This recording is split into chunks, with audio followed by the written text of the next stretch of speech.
Nagbigay ng hints ang Asia Songbird na si Regine Velasquez tungkol sa kanyang retirement sa showbiz. Plano niyang magkaroon ng kanyang huling solo concert bilang pagdiriwang ng kanyang 40th anniversary sa industry. Bagamat wala pa siyang final date at venue para dito, ayon sa kanya, ito na ang kanyang last big solo concert kahit patuloy pa rin siya sa ilang projects on 2027.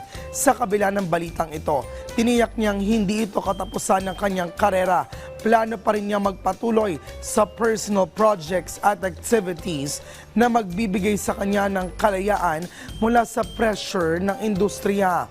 Matatandaang kamakailan lamang, si Regine ay kinilala bilang Woman of the Year ng Billboard Philippines at sa kanyang acceptance speech, hinikayat niya ang kapwa artists na ipagpatuloy ang kanilang pangarap at dedikasyon sa music.